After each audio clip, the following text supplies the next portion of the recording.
welcome to episode 11 of my magazine style series. In this video, I'll look at my channel statistics, review some of my viewers' comments, introduce you to the world of AI, plus there'll be the usual mix of news, updates and special features. And at the end, I have something very sad to share with you. But first, as always with these videos, we start with the news.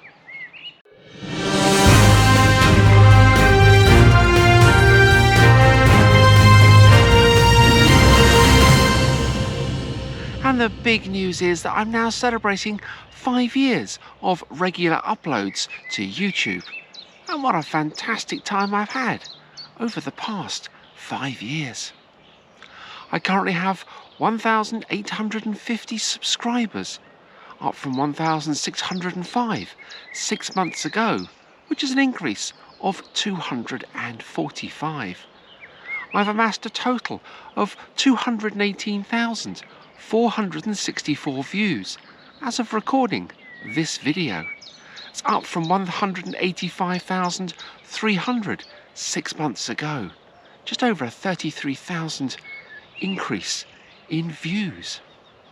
I've uploaded a total of 374 videos, comprising 281 long-form videos and 93 shorts, creating 19 travel series from both this country and abroad. Over the past 5 years, I've travelled to 9 countries outside of the United Kingdom: Luxembourg, France, Germany, Spain, Poland, Netherlands, Italy and Slovakia, and I hope to visit many more countries over the coming 5 years or more. So let's take a little look at some of my channel statistics over a 5-year period. 43% of all of my viewers watch on their television sets, which is actually the best way to view travel content, especially when I visit aquariums. I had that marvellous visit to Lisbon Aquarium a few years ago. And those sharks must look pretty impressive on a large screen television. I'll leave a link to that video in the description below. Now, interestingly, 22% of all of my viewers over the 5-year period are in the 55 to 64 age bracket, and 25% are over 65. 77% are male, 23% are female, and 47% are in the UK, and 7% are in the USA. All the remaining viewers come from around the globe, and I even have viewers in Russia, Germany, India and Vietnam. And only 14% are actually subscribed to my channel. So if you're watching my channel and enjoying the content, please hit that subscribe button and follow my journey. There really is plenty to watch and plenty more travel series planned. So yeah, please subscribe. It really does help the channel. Leave a comment as well and engage with the videos, because I do reply to every single comment.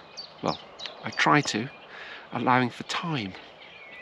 Now, since I began regular uploads 5 years ago, I've had the pleasure of meeting up with numerous other content creators, other YouTubers whose channels I now watch and enjoy, all of whom have now become good friends.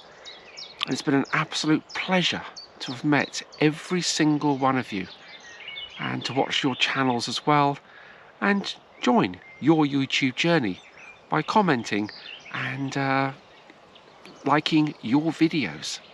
So I hope to meet many more creators over the coming 5 years or more. My transport channel is also growing as well. I've now passed the 88,220 view mark as of recording this video, and currently have 466 subscribers.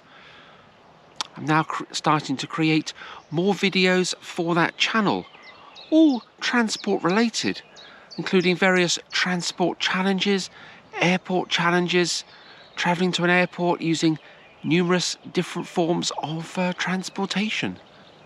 And if you watch, you'll see me travelling to an airport using a funicular railway, a glass elevator, and even walking through a cemetery. Still can't work out how I got there, but I did, and I made it to the airport, as you will see in the video. There are many more videos to come, so please consider subscribing to my transport channel as well, because all my content now will be split between the two channels.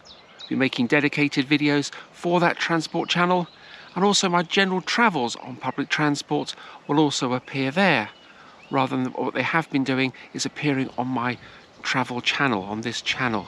So please ensure you're subscribed there for more great content. As well as posting photos and channel updates on Facebook and Instagram, I'm also a local guide on Google. I write reviews and post photos of the many places that I visit whilst on my travels. You may have seen some, perhaps without realising that the photo you were looking at was actually taken by me. Each time I post on Google, I earn points, and the more points I earn, the higher the level I reach. Now there are 10 levels in total, and I'm currently on level 7 with 8,274 points.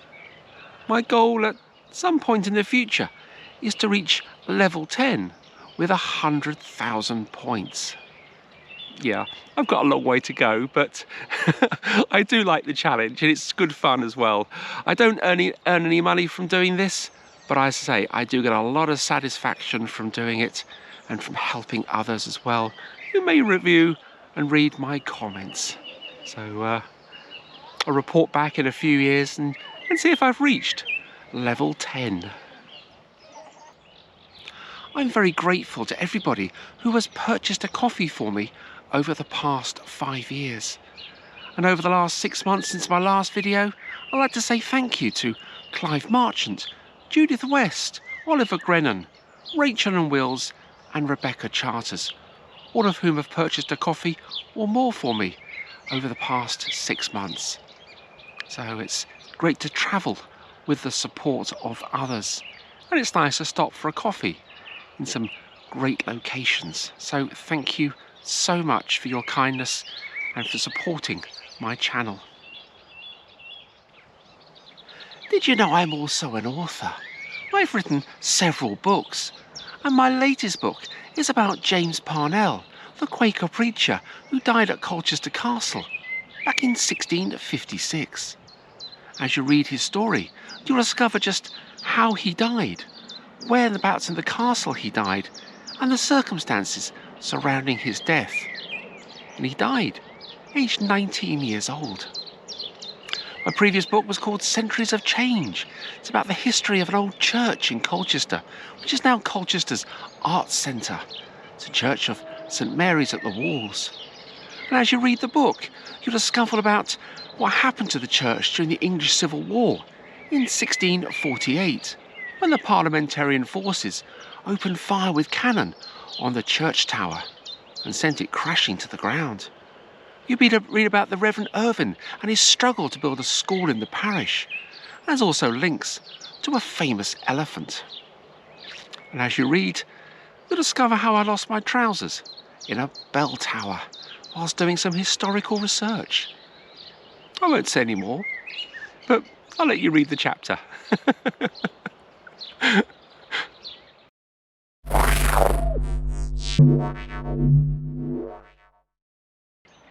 I've been experimenting with AI, or artificial intelligence. Now there are 2 ways I'm going to be using AI in my videos from now on. The first is by taking an old photograph or drawing and bringing it to life, as you'll see with this photo of Karl Marx. Karl Marx appears in 2 of my previous videos, one from Edinburgh and the other from Eindhoven, where I find interesting connections to his family.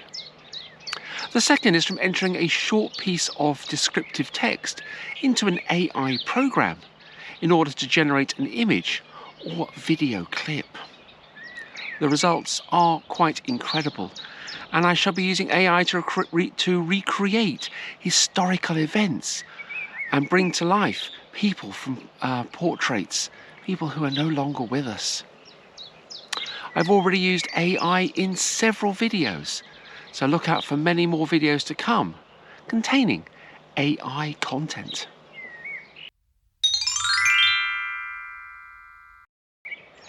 One aspect of video creation I really enjoy is reading my comments from viewers. It's nice to receive comments, and nice to hear what people say about my work and the places that I've visited, perhaps in relation to them. So I'm going to read out a couple of comments that I've received over the past 6 months. So in no particular order. Annie from Life in Lancashire commented on one on my transport channel. This was the video where I travelled from Maastricht to Stansted Airport, passing through Eindhoven. And Annie wrote, "My father used to work for Philips in the UK. Somewhere there will be a training film showing employees what to do." Absolutely brilliant. And yes, the Philips organisation are very prominent in Eindhoven, founded in Eindhoven. They make some great products. So it's nice to tie that in with your family history, Annie. Absolutely brilliant to receive that comment.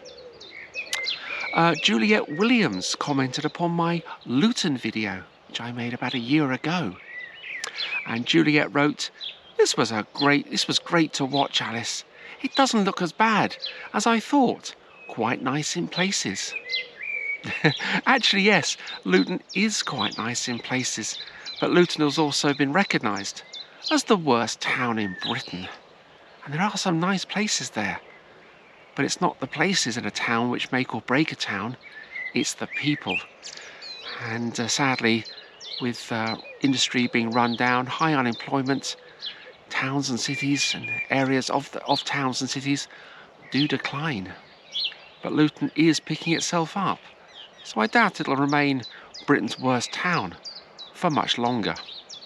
I have actually been to worse, as you'll see perhaps from some of my other videos. But thank you, Juliet, for your comment. And an interesting one from Volker Bauer, who commented upon my video from Landsberg am Lech in Germany. And Volker wrote, "Thank you that you have not condemned all Germans for what happened in the darkest 12 years of German history, as so many Brits I have met have done." Yes, Germany does have a darker past, especially connected with the Second World War.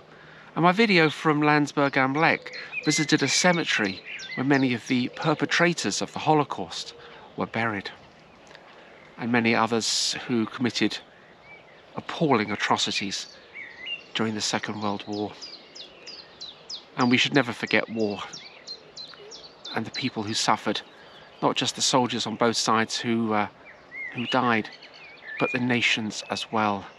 And I absolutely love Germany. Ich liebe Deutschland. Ich reise gerne in Deutschland.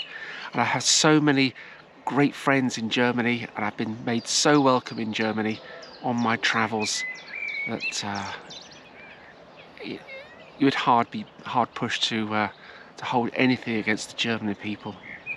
They are lovely people. So thank you, Volker, for creating that comment. And yeah, sad times in Europe back then, but we must heal our wounds and move forward together as a race of people and eliminate hatred and war from society.